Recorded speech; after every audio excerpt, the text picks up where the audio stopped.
Michael Jackson, The Price of Greatness. June 25th, 2009. On this day, the heart of a man the whole world knew stopped beating. Today, we tell the real story of Michael Jackson. Welcome to Top People. The news spread instantly. Websites crashed under the flood of visitors. Social media choked. On the streets, strangers embraced each other and wept. Presidents offered condolences. Stadiums across the planet lit candles. Because it was not just a singer who had died. A man had died who changed music, who changed dance, who changed the very idea of what an artist could be. They called him the king of pop. But the truth is more complicated and more painful. Behind the glitter of the stage was a life full of pain, loneliness, and betrayal. Behind the smile the whole world saw, a boy that nobody ever asked whether he was happy. A childhood without childhood, August 29th, 1958. Gary, Indiana, USA. A small industrial city. A poor neighborhood. A small house where 9 people live. The 7th child is born to Joseph and Catherine Jackson. His father, Joe Jackson, worked in a steel mill. In the evenings, he played in a semi-professional band. He dreamed of a music career but never made it. That unfulfilled dream became an obsession, and the children became its instrument. From an early age, Joe noticed musical talent in his children, and training began. Harsh, relentless. Rehearsals after school. Rehearsals on weekends. If someone made a mistake, the belt. If someone complained, the belt. If someone cried, the belt. Michael was the youngest of the performing brothers, and the most talented. His father saw it, and pressed hardest on him of all. Later, Michael would say in an interview, "When I saw my father, I had a physical reaction. I felt sick. I felt ill." 5 years old, 6, 7. While other children played, Michael sang. While other children laughed, Michael rehearsed. While other children grew up, Michael worked. At 7, he became the lead singer of the Jackson 5. 5 brothers, 1 father-manager, and an enormous talent that did not belong to Michael himself, it belonged to the stage. The Jackson 5, The Rise, 1969. Michael is 11 years old. The Jackson 5 sign with the legendary Motown Records label. Their first single, I Want You Back. It went straight to number 1. The second, ABC, number 1 again. The third, The Love You Save, number 1 again. 3 singles in a row. 3 number 1s. Nobody had ever done that. Michael walked onto a stage, and the crowd lost its mind. He moved not like a child, not like a teenager. He moved like someone who had been performing for 100 years, as if music flowed through him, not from him. But backstage, life was different. Hotel rooms instead of classrooms, tours instead of children's games, a father who controlled every step. And Michael, at 11 years old, already understanding, his childhood was something he never had. He once told the story of looking out the window of a tour bus at children playing in a yard, and weeping, because he wanted to be there. Just to play, just to be a child, but the bus drove on, and there was always another stage. Solo, The Birth of a King. In the late 1970s, Michael began his solo career, but the true explosion came in 1979 with the album Off the Wall. 4 singles from a single album reached the top 10 of the charts. Nobody had ever done that before. But Michael wanted more. He called producer Quincy Jones and said, "I want to make the best-selling album in history." Quincy laughed, then thought about it, then agreed. 1982. The album Thriller. This was not just music, It was a phenomenon. Billie Jean, Beat It, Thriller, Wanna Be Startin' Something. 7 singles, 7 hits, 7 times. Number 1. Thriller became the best-selling album in human history. Over 70 million copies, a record that has never been broken. But the most important moment came on March 25, 1983. The television special Motown 25. Michael performs Billie Jean. And for the first time, he makes that move. He glides backwards while his body moves forward. The audience goes silent, then erupts. The Moonwalk. One movement, and the world was never the same again. At the top of the world. In the 1980s, Michael Jackson was the most famous person on the planet. Not the most famous singer, the most famous person. He reinvented the music video, turned it into a short film. The Thriller video cost $1 million and ran 14 minutes. Today it is called the greatest music video ever made.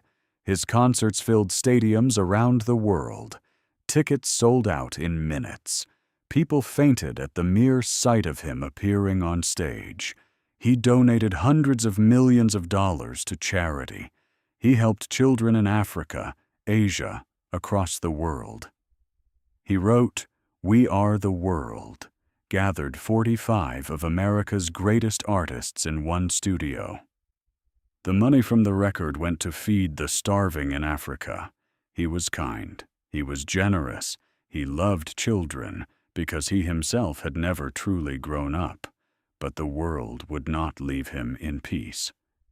Neverland and loneliness. In 1988, Michael bought a vast estate in California. He called it Neverland, after the island in the story of Peter Pan, the boy who never wanted to grow up. Neverland had a zoo, an amusement park, a railway, a cinema. Everything Michael had never had as a child. He built himself. He invited children from hospitals, orphanages, and poor families. He threw parties for them, gave them rides on the attractions, gave them gifts. But the world saw it differently. A grown man who befriends children, who lives in a fairy tale castle. It seemed strange, suspicious. In 1993, the first accusations of inappropriate conduct with a child, a criminal investigation, a civil lawsuit. Michael paid a settlement of around $23 million without admitting guilt. He said, it was easier than years of litigation. The press tore him apart. Wacko Jacko, a mocking nickname that newspapers repeated thousands of times. He was ridiculed. He was hated. He was called a monster. Michael withdrew deeper and deeper into himself. He almost stopped going out in public without a mask. He trusted no one. He was one of the most famous people in the world, and one of the most alone. Appearance and pain over the years, not only his life changed, his appearance changed too. Operations on his nose, changes to his skin color, an ever paler face, ever sharper features. The world asked, why? What is happening? Michael himself spoke of a skin condition, vitiligo, which destroys the pigmentation of the skin. Medical documents after his death confirmed it. This was true. He genuinely had vitiligo. But there was another truth. Michael grew up hating his own face. His father called him ugly, laughed at his nose, humiliated him in front of others. Michael simply wanted to become someone else, someone his father could not hurt. Behind it was not strangeness. Behind it was pain. The pain of a boy that nobody told, at the right moment, that he was beautiful exactly as he was. 2005. The trial and acquittal in 2003. New accusations. A new criminal case. This time, Michael decided to fight. The trial lasted several months. The whole world followed every session. Michael arrived at the courthouse in pajamas, in white socks. Sometimes late, he looked lost and fragile. June 13, 2005. The jury delivers its verdict. On all 14 counts of the indictment, not guilty. Michael walked out of the courthouse. A crowd met him, thousands of people chanting his name. He got into a car and drove away. There was victory. But something inside him had broken. He left Neverland. He never went back. He went to live abroad, in Bahrain, then Ireland, then Las Vegas. He was an exile in his own life. The comeback and final days. By 2009, it had been 10 years since his last major tour. His debts had grown to hundreds of millions of dollars. Neverland was on the verge of being sold, and Michael announced his return. This Is It, a series of 50 concerts in London. Tickets sold out in 4 hours, all 50 shows, instantly. Those who saw the rehearsals said, he was in shape, he was ready, he was great. But behind the scenes, a different picture. Michael was not sleeping. He suffered from chronic insomnia. He was taking strong painkillers, the result of old injuries. His personal physician, Conrad Murray, was giving him propofol, a powerful anesthetic, to help Michael fall asleep. Every night, a powerful anesthetic, instead of sleep. June 25, 2009. Michael Jackson did not wake up. He was 51 years old. The first This Is It concert was less than 3 weeks away. After Conrad Murray was convicted of involuntary manslaughter, he served 2 years in prison. Michael Jackson's death became the most discussed event in internet history at that time. Twitter, Google, Wikipedia, all systems crashed under the load. His final concert film, This Is It, was released a few months after his death. It earned over $250 million at cinemas. In 2 weeks. His music continues to play. His dances continue to be copied. His style continues to be studied. Michael Jackson's estate, which in his lifetime was drowning in debt, began earning hundreds of millions of dollars a year after his death. The world understood what it had lost only when it had lost it. The legacy. What does Michael Jackson leave behind? 13 albums, 39 top 10 singles, 13 Grammy Awards in one night, a record no one has ever broken. More Grammy wins than any other artist in history.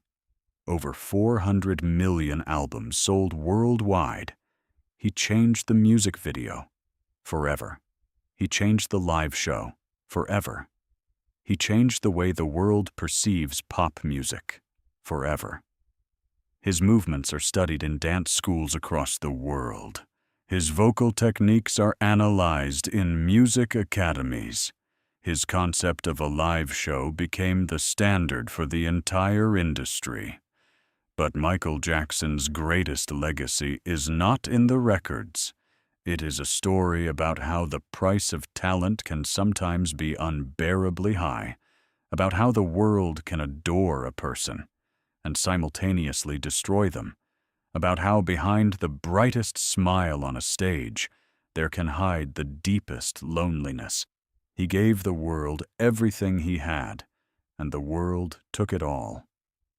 Michael Jackson once said, "In my heart, I feel that what I do matters. That music is the language through which God speaks." He believed that until his final day. And perhaps that is exactly why his music did not die with him. It lives in every dancer who glides with the moonwalk, in every singer reaching for his heights, in every child who hears Thriller for the first time and cannot stop. The king of pop, forever. If this story moved you, leave a like and subscribe to Top People. New stories every day. In our next episode, we tell the story of another person who changed the world. Someone who started with nothing and became the symbol of an entire era. We'll be back soon.